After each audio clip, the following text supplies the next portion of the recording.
She vanished at Disneyland in 1970. 20 years later, a flooded suitcase uncovers the terrifying truth. A mother's search reignites. What they find will shake everyone to the core. It was supposed to be the happiest day of Lila Harmon's young life. Disneyland, with its giant castles and smiling characters, felt like a dream to 8-year-old Lila. Her mother, Mara, had saved for nearly 2 years to bring her daughter to the Magic Kingdom. They arrived just before noon. Lila wore her favorite blue floral dress, the one with little daisies stitched at the bottom. She held a stuffed bunny tight in her arms. Mara took photos near the castle. Everything felt perfect. Until it wasn't. While Mara stood in line for ice cream, she turned to tell Lila to stay close, but Lila was no longer by her side. At first, she thought her daughter had just wandered behind a trash bin or toward a nearby bench. But after 5 minutes, her heart dropped. Security was called. Park staff began a sweep. Announcements echoed through loudspeakers. Mara ran up and down the pathways, shouting her daughter's name. Lila! Lila! Hours turned into a day. The day into weeks. Every news channel covered it. Every flyer had Lila's face, her shy smile, her blue dress, her missing bunny. But there was nothing. Not one clue. Eventually, the case went cold. Mara never stopped searching. She sold their house, moved into a small one-bedroom apartment, and spent everything she had hiring private investigators, sending letters, following tips. But 20 years later, all she had left was a locked box of photos, a heart full of grief, and an empty space where her daughter should be. Until the storm came. The storm hit Southern California like a hammer. Streets flooded, cars stranded, rivers overflowed. After the rains, a local farmer named James Beckett walked along the edge of his land, now half swallowed by mud. That's when he saw it. A red suitcase, soaked and half buried near a bend in the stream. Curious, he dragged it out. The latch was broken. Inside, folded carefully, was a child's blue floral dress, tattered but still recognizable. And beneath it, a strange rabbit costume, old and handmade. Its eyes were sewn crooked, its face oddly sad. James called the police. Detective Ron Bella had seen hundreds of cold cases in his time, but something about this suitcase grabbed him by the chest. He checked old files, cross-referenced photos, and made the call to a number written in fading ink. When Mara Harmon answered the phone, she hadn't spoken to a detective in years. "I need you to come in," Ron said gently. "I think we found something that belonged to Lila." She froze. At the station, Mara stared at the dress. Her hand trembled as she touched the fabric. "That's hers," she whispered. "She wore that the day she disappeared." The rabbit costume disturbed her. It didn't look like a Disney character. Its face was long, droopy. It looked wrong. Almost frightening. Detective Bella explained that Disneyland confirmed it wasn't official. Someone had made it, modified it. Why would someone wear that to Disneyland? Mara asked, staring at its jagged stitching. "Maybe to blend in," Ron said quietly. "To get close to kids without raising alarm." The idea chilled her. Together, they began retracing steps, looking into costume shops from that era. One name kept coming up, Eli Cray, a now-retired costume maker who used to supply outfits to entertainers, street performers, even theme parks. Mara didn't wait. She found his address and knocked on his door the next day. Eli Cray was an old man with thick glasses and a gentle voice. When Mara showed him a photo of the rabbit costume, he leaned closer, frowning. "I remember this," he said, slowly. "It was modified to look broken. Whoever wanted this didn't want a happy rabbit."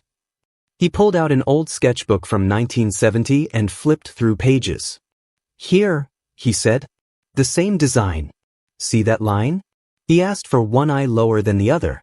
For the mouth to sag. "Who ordered it?" Mara asked, her voice tight. Eli pointed to a name. Victor Dre.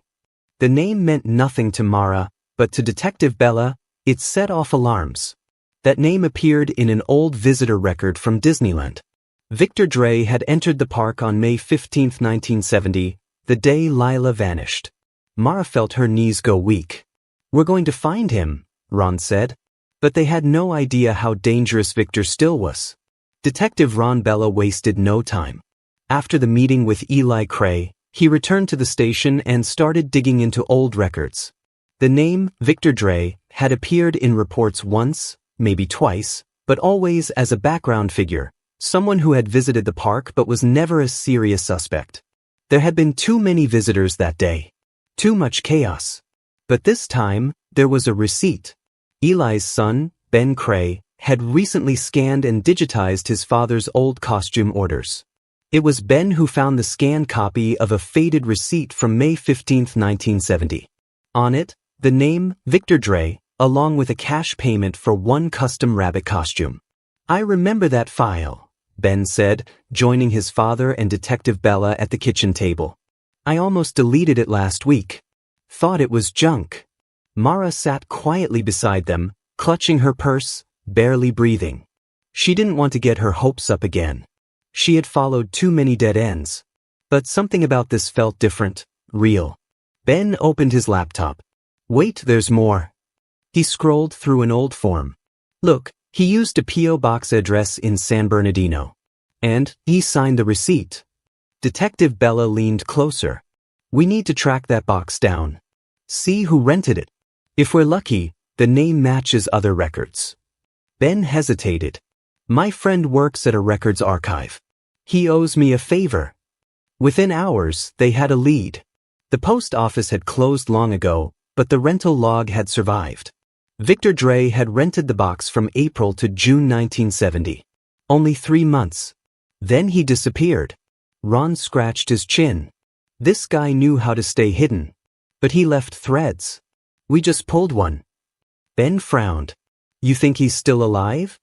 Mara answered before anyone else. "If he took her, if he took my Lila, he didn't do it just for a day." The room went silent. Detective Bella turned to her. "Mara, do you still carry that photo? The one you showed me the first day." She pulled it from her purse. It was old and bent, but still clear. Lila, smiling, her hair in braids, the blue floral dress bright in the sunlight. Ron studied it carefully. Then he looked at Ben. "I want you to come with me. We're going to canvass the area around the old P.O. box. Ask around. Maybe someone remembers something. I'll need help looking through the digital files." Ben nodded. "I'm in." Mara touched the dress fabric once more, barely whispering, "Don't stop now." Ron met her eyes. "We won't." As they prepared to leave, Ben glanced at a newspaper clipping on the wall, an old article about Lila's disappearance. It felt strange, unreal, like time had folded in on itself. He looked at Mara. "If she's out there," he said softly, "we'll bring her home." What none of them knew was that the man they were hunting had already seen Mara again. And he was watching. It was a Saturday afternoon when Mara went to the grocery store. She needed bread, milk, and something to help her sleep.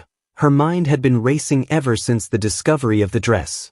She tried to act normal, to pretend it was just another day. But every face reminded her of a memory. Every child's laughter sounded like Lila's. She stepped out of the store with her paper bag when something stopped her cold. Across the parking lot, just by the edge of the trees, a man was loading boxes into an old van. He was tall, with a gray beard, wearing dark glasses. He moved slowly, like someone older or unwell. But it wasn't him that caught her attention. It was the woman. She stood beside the van, still, silent, her arms folded tight across her chest. She wore a loose hoodie and kept her head down. But Mara's heart skipped. There was something in the way she stood. Something familiar. Mara stepped forward. The woman looked up for a split second, and that was enough. Even from a distance, Mara recognized them. She dropped her groceries and ran. "Lila," she cried out. The woman's eyes widened, confused, frightened. She stumbled back as the man turned suddenly.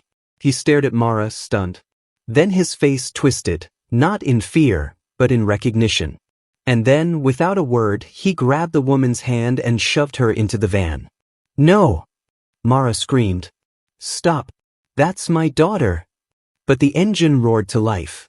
The van swerved out of the parking lot, tires screeching, and vanished down the road. Mara ran to her car with shaking hands and called Detective Bella. "I saw her," she shouted. "I saw Lila. He has her. He's alive and he's still keeping her." "Where?" Ron asked urgently. "Greenridge Market, off Route 29. He's driving a gray van, no plates." "I'm on it," Ron said. "Don't go anywhere." Within minutes, Ron and 2 other officers were speeding down the road, trying to pick up the van's trail. But it was gone. Later that night, Mara couldn't sleep. She sat in her car outside the store for hours, replaying every detail. Her hands wouldn't stop shaking. She kept seeing her daughter's eyes, grown, tired, but still the same.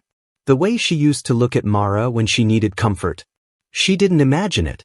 Ron confirmed it the next morning. "You were right," he said. "The store's security camera caught them. We're enhancing the footage now. I've also issued an alert across nearby towns. His van may be heading to the mountains." "Mountains?" Mara whispered. "He could be hiding out. People like him don't live in cities. They disappear." Mara grabbed his arm. "Then we'll go find him." Ron nodded. But deep in the forest, at the edge of an old trail, the man known as Victor Dre slammed his fist against the cabin wall. "They found us," he said to the woman in chains. "You were careless." She looked up at him, tears in her eyes. A whisper escaped her lips. "She knew me." Detective Ron Bella, Mara, and Ben Cray drove up the narrow mountain roads the next morning, guided by a sheriff's report of a van matching the description seen near Crestline. The air got colder as they climbed, and the trees grew thick around them, towering like silent witnesses to secrets too dark to speak. Ben had used satellite maps and traffic camera data to narrow the possible hideouts. "There's an old Firewatch cabin here," he said, pointing at the screen on his tablet. "No phone lines. No power. It's marked abandoned, but there's tire tracks, fresh ones." Ron parked the car behind a row of pine trees and took out his flashlight and radio. "We go on foot from here." They followed a trail up a steep hill for almost a mile before the cabin appeared, small, wooden, with a crooked tin roof. Smoke rose faintly from its chimney. A single window was boarded. The front door had 3 deadbolt locks. Someone was living there. Ron raised a hand to signal silence and stepped forward. He knocked on the door with the handle of his flashlight. "Police! Open the door!" No answer. "Victor Dre. We know you're inside." Still nothing. Then a noise. A creak from the back. Mara's heart pounded. Ben held her hand, whispering, "Stay behind me." They moved to the rear of the cabin just in time to see Victor. His beard longer now, his eyes wild, carrying a red gas can. "He's going to burn it," Ron yelled. Victor froze when he saw them, dropped the can, and ran. Ron chased after him, leaving Mara and Ben behind. They circled back to the front and kicked the door open. The smell of smoke hit them first.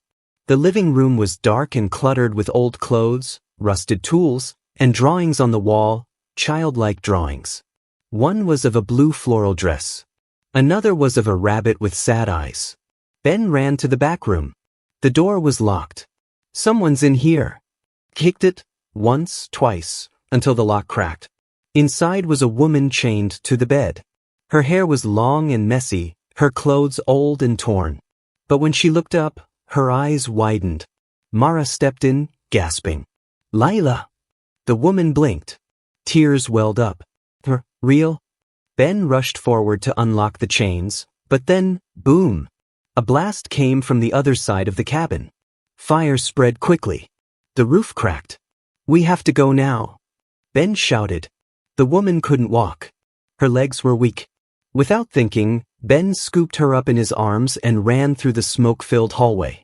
Mara held open the door as flames licked the ceiling. Outside, they coughed and stumbled onto the grass. Moments later, the roof collapsed. Sirens echoed in the distance. Ron returned with Victor in cuffs. He had burns on his arm and was wheezing heavily. "He tried to run into the fire," Ron said. "Told me he didn't want to live without her." Mara turned to the woman trembling in Ben's arms. "My name is Mara," she whispered. You're my daughter. You're Lila. You're safe now. But the woman just stared at her blankly and whispered, "Who's Lila?" Mara's heart broke into pieces. She had waited 20 years for this moment, to hold her daughter, to say her name, to feel her warmth again. But Lila didn't recognize her. She didn't even remember her name. Ben carefully laid Lila down on a stretcher as paramedics arrived, wrapping her in warm blankets and fitting an oxygen mask over her face. Her body was weak, her skin burned, and her eyes, once so bright, now looked lost, like a candle flickering in an empty room. "She's alive," Ron said gently to Mara, placing a hand on her shoulder. "That's what matters." But it didn't feel like enough. Not to Mara. Not after everything. At the hospital, doctors worked quickly to treat the burns and smoke inhalation. A team of psychologists was called in immediately. One of them, a kind-looking woman named Dr. Lena Marsh, sat with Mara in a small waiting room. "She doesn't remember anything?" Mara asked, clutching a cup of cold coffee. "She remembers something," Dr. Marsh replied. "But she's confused. She asked for Father Victor, not in fear, but in comfort. She says he protected her, kept her safe from people who wanted to hurt her." Mara blinked. "He told her I was dangerous?" "He controlled her entire reality for 20 years, Dr. Marsh said. "That level of manipulation causes what we call Stockholm Syndrome. The victim starts to feel love or loyalty toward their captor. It's a survival instinct." Mara wiped her tears. "But I'm her mother." "You are," Dr. Marsh nodded. "And that's the thread we'll pull. With time, care, and truth, her memories can return. But it will take patience." Down the hallway, Lila sat upright in her hospital bed, holding the small stuffed bunny Ben had found inside the burning cabin. Its ears were half melted, but she cradled it like it was precious. Ben entered the room quietly, unsure what to say. "You came into the fire," she whispered. He nodded. "Yeah." "Why?" "Because you needed help. And I couldn't leave you." She looked at him carefully. "You smell like ash." He smiled gently. "So do you." She blinked slowly. "My name, it's Lila?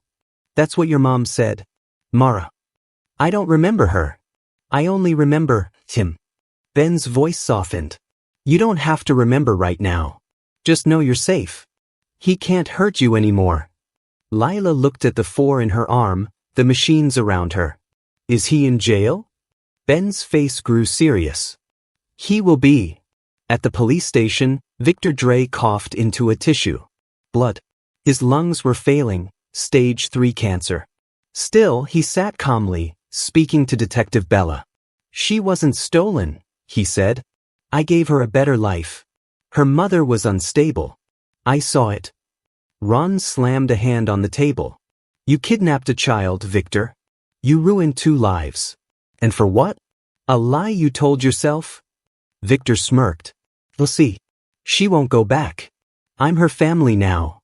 But what Victor didn't know, what he couldn't know, was that even though Lila's mind had been bent and twisted, her heart had started to remember. The hospital was quiet at night. Machines hummed gently. Lights dimmed. Nurses whispered in hallways. In room 214, Lila lay awake, her fingers gently stroking the melted bunny's ears. She hadn't slept much. Every time she closed her eyes, she saw fire. Then the cabin. Then Victor's face, smiling then screaming. He was always there in her memories, but something had shifted. His voice didn't sound comforting anymore. It sounded controlling. Like a hand around her throat, soft but tight. She sat up and looked around. On the small table beside her bed was a photo someone had left. A woman holding a little girl, both smiling at Disneyland. Her and Mara. The name felt like a whisper in the back of her mind. "Mara," she mouthed, testing the sound. The door creaked open and Mara stepped inside, holding a folded blanket. "Hi," she said softly. Lila nodded but said nothing. "I brought this," Mara added, laying the blanket gently on the chair. "It was yours. I kept it all these years. You used to wrap your bunny in it." Lila looked down at the bunny. "I remember singing," she said quietly. Someone used to sing to me. Not Victor. A woman. I think she had soft hands. Mara smiled gently, sitting beside the bed. I used to sing you to sleep, even when you fought bedtime. I still don't like bedtime, Lila whispered, half smiling. That was the first moment. A crack in the wall between past and present. Mara reached for her daughter's hand, and this time, Lila didn't pull away. Meanwhile, Ben and Detective Ron Bella were reviewing evidence in Ron's office. On the desk sat files, photos, and items found in the cabin. One caught Ben's attention, a drawing of a tall woman with sad eyes and a little girl in a blue dress. Behind them was a huge rabbit. Lila drew these? Ben asked. Ron nodded. We think so. Some drawings were torn, burned. But this one survived. Ben frowned. She was trying to remember. Even when he tried to erase her real life, her brain was holding on. Ron leaned forward. This man was methodical, but not perfect. He kept trophies. Her dress, her toys, photos. That tells me a part of him knew he couldn't keep her forever. Ben stood. He won't. Not anymore. But across town, in the cold metal silence of his jail cell, Victor sat with a slow, smug smile. His breathing was ragged, but his mind was alert. She's mine, he whispered to the dark. And when I'm gone, she'll come find me. I made sure of that. Back at the hospital, Lila stared at the ceiling. Something was changing inside her. Memories no longer came like flashes, they came in waves. A music box. A fireworks show. Her mother crying. Her own voice screaming. Then a whisper in the dark. Don't tell them. They'll hurt you. She gasped and clutched the blanket tightly. Mara rushed to her side. What is it? Lila's lips trembled. He told me you were dead. He told me you were dead. The words came out of Lila like broken glass. Sharp, painful, confusing. Mara froze, her breath catching as she leaned closer, trying not to cry. I'm not dead, baby, she said softly. I'm right here. I never stopped looking for you. Lila's eyes filled with tears. He said you gave me away. That I wasn't wanted. That you chose someone else. Mara placed her hand over her daughter's. That's not true.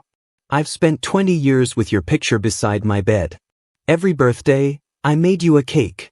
Every year, I told myself, maybe this is the year she comes home. You were never forgotten. Not for 1 second.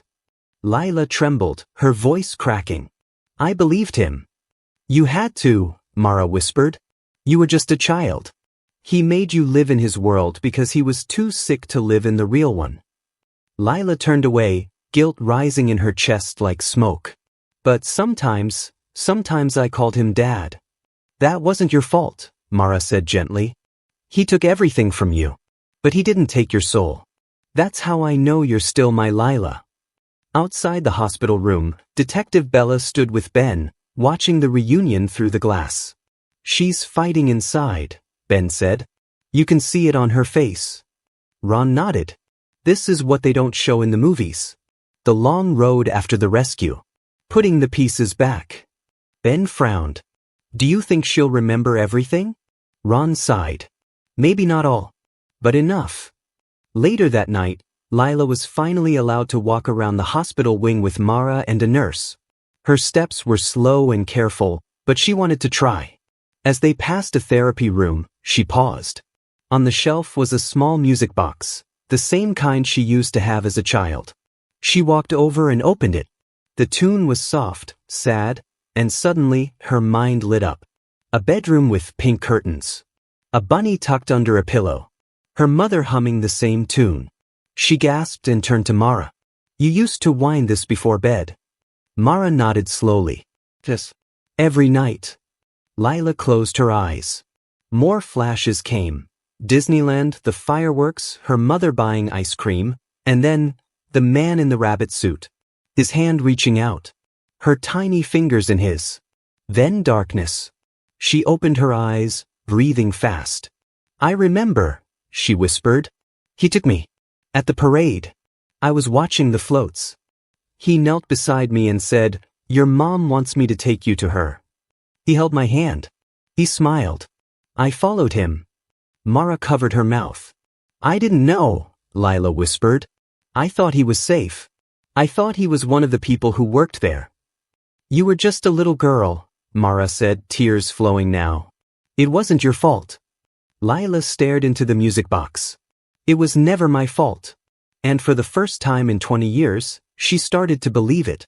The courtroom was quiet as the trial of Victor Dre began. It had been 3 months since Lila's rescue. In that time, she had undergone surgeries for her burns, therapy for her trauma, and hundreds of hours of slow, painful healing. She had learned how to live again, one step at a time. But now, she was about to face her captor. Mara sat beside her in the gallery, her hand wrapped tightly around her daughter's. Lila's fingers trembled, but her back was straight. She wore a plain blue dress, not a floral one like the day she vanished, but something simple, something that made her feel grounded. Victor Dre sat hunched at the defense table, oxygen tube in his nose, his body frail from cancer. But his eyes? Still cold. Still sharp. He turned and smiled when he saw her. Lila didn't look away. The prosecutor stood. Ladies and gentlemen of the jury, this is not just a case about kidnapping. It's about manipulation, emotional imprisonment, and 20 years of stolen identity. Victor Dre did not just take a child. He built a prison around her mind. The defense lawyer tried to argue mental illness, claiming Victor had once been a patient at a psychiatric facility and genuinely believed he was saving the girl. But Detective Bella took the stand and laid out the evidence. The altered rabbit costume designed to mislead children. The drawings in the cabin. The chains on the bed. The suitcase with the dress buried in mud. Then Ben Cray testified. He spoke of the fire, the rescue, and Lila's bravery. When it was Lila's turn, the courtroom held its breath. She walked to the witness stand with slow steps, then sat and took a deep breath. I was 8 years old, she began, voice quiet but steady. He told me my mom had died, that I didn't belong to the outside world anymore, that the world was full of people who would hurt me. She paused. I believed him. For years, I believed him. He made me call him Dad. He told me what to eat, when to sleep, how to think. I forgot who I was. I became what he needed me to be. She turned to look directly at Victor. But you didn't take all of me. Something deep inside held on. And when I saw my real mother again, that part woke up. Victor looked away. The judge's gavel hit the desk. That will be enough. The jury deliberated for 2 hours. Guilty on all counts: kidnapping, unlawful imprisonment, child endangerment, and arson. Victor's sentencing would be handled quickly. Given his illness, it wouldn't be prison. It would be a high-security medical unit where he would live out his final days alone. As he was led away, Victor turned one last time to Lila. You'll come back to me, he muttered, when the world lets you down. Lila didn't flinch. She looked him in the eye and said, I'm not yours. I never was. The trial was over. The reporters had left. The public had moved on to the next breaking story. But for Lila Harmon, life was just beginning. She stood in her childhood bedroom, the one Mara had kept just the way it was for all those years. The pink curtains were faded now. The shelves were dusty, and the bunny stickers on the wall had started to peel. But the love still lived in every corner. A photo of 8-year-old Lila sat on the nightstand beside a newer one, her hospital picture, post-rescue. 2 versions of herself. 2 lifetimes. She took a deep breath and placed her stuffed bunny, the one she had carried through the fire, next to them. Mara entered with a cup of tea. Still feel like a stranger here? She asked. Lila nodded. Sometimes. But less every day. She sat on the bed, pulling the blanket over her legs. The same one her mother had saved. The one she used to wrap around her shoulders when she felt scared. I keep waiting for him to show up in my dreams, Lila admitted. Some nights he does. But he's getting smaller. His voice is fading. That's healing, Mara said softly. Lila looked out the window at the setting sun. I don't remember everything. But I remember how I felt. Like I didn't belong to myself. You do now, Mara replied, taking her hand. You always did. He just convinced you otherwise. A few days later, Lila and Ben took a walk through the park near her new therapist's office. She watched the children run around with balloons and cotton candy, their laughter floating in the summer air. "This place reminds me of Disneyland," she said. Ben hesitated. "Do you want to go back there someday?" She didn't answer right away. Then she said, "Not yet. But maybe one day. I don't want it to belong to him forever." They sat on a bench. Ben handed her a sketchbook. "What's this?" "I thought it might help," he said. "You used to draw. A lot. Maybe putting things on paper could help sort them out." Lila opened the book. The first page was blank. "Feels right," she said. "Like I'm starting over." Ben smiled. "You are." At home that evening, Mara found an envelope in her mailbox, no return address. Inside was a single piece of paper. It was a drawing of Lila, chained in the cabin. The art was dark and shaky. At the bottom, Victor had scrawled, "Even in death, I'll be part of her." Mara burned it without showing Lila. She knew there would be shadows that followed them, echoes of the past that would whisper in the dark. But she also knew light would come. And Lila? She was no longer just the girl who vanished. She was the girl who survived. Please like, share, and subscribe to this channel for more interesting videos.